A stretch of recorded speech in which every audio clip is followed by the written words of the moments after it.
প্রতিষ্ঠিত আন্তর্জাতিক সংবাদ মাধ্যম রয়টার্সের এক বিশেষ প্রতিবেদনে উঠে এসেছে বাংলাদেশের রাজনৈতিক ভবিষ্যৎ নিয়ে চাঞ্চল্যকর সব তথ্য।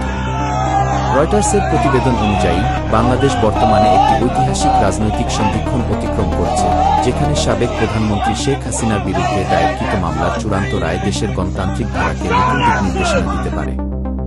রয়টার্সের জরিপে দেখা গেছে, মামলার এই চূড়ান্ত পর্যায়ে বাংলাদেশ জুড়ে নিরাপত্তা ব্যাপকভাবে জোরদার করা হয়েছে। রাজধানী ঢাকায় ৩ স্তরের নিরাপত্তা বলয় গড়ে তোলা হয়েছে, যেখানে সংসদ ভবন, প্রধানমন্ত্রীর কার্যালয় এবং সুপ্রিম কোর্টের মতো গুরুত্বপূর্ণ স্থানগুলোতে সশস্ত্র নিরাপত্তা বাহিনী মোতায়েন করা হয়েছে। আন্তর্জাতিক পর্যবেক্ষকদের মতে, এই মামলার রায় কেবল একজন রাজনীতিবিদের ভাগ্য নির্ধারণী নয়, বরং বাংলাদেশের গণতান্ত্রিক প্রতিষ্ঠানগুলোর সক্ষমতা ও স্বাধীনতারও একটি পরীক্ষা। রয়টার্সের সাথে একান্ত সাক্ষাৎকারে রাজনৈতিক বিশ্লেষক সিয়াদ আনোয়ার হোসেন বলেন, এই রায় বাংলাদেশের রাজনৈতিক ইতিহাসে একটি টার্নিং পয়েন্ট হিসেবে চিহ্নিত হতে পারে। রয়টার্সের প্রতিবেদনে আরও উল্লেখ করা হয়েছে, আন্তর্জাতিক সম্প্রদায় এই মামলার দিকে গভীর আগ্রহে নজর রাখছে। জাতিসংঘ এবং বিভিন্ন দেশের পররাষ্ট্র দপ্তর বাংলাদেশে শান্তিপূর্ণ ও আইনানুগ প্রক্রিয়া নিশ্চিত করার জন্য সকল পক্ষকে সংবিধান ও আইনের প্রতি শ্রদ্ধাশীল থাকার আহ্বান জানিয়েছে।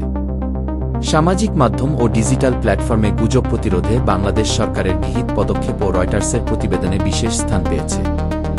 সাইবার ক্রাইম বিভাগের বিশেষ মনিটরিং সেল সামাজিক যোগাযোগ মাধ্যমে গুজব ও ভুয়া তথ্য ছড়ানো রোধে কাজ করছে বলে প্রতিবেদনে উল্লেখ করা হয়েছে। রয়টার্সের তথ্যমতে, এই রায় বাংলাদেশের অর্থনৈতিক অবস্থাকেও প্রভাবিত করতে পারে। অর্থনৈতিক বিশ্লেষকরা মনে করছেন, রাজনৈতিক স্থিতিশীলতা বাংলাদেশের অর্থনৈতিক উন্নয়নের জন্য অপরিহার্য।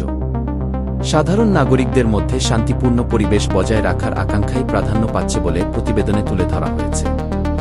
রয়টার্সের এই বিশেষ প্রতিবেদন শেষ হয়েছে এই মন্তব্যের সাথে যে, বাংলাদেশের এই ক্রিটিক্যাল মুহূর্তে দেশটির গণতান্ত্রিক ভবিষ্যৎ সবার নজরে রয়েছে, আর এই রায় শুধু একজন নেতারই নয়, একটি জাতির ভবিষ্যৎ পথ চলাকেও।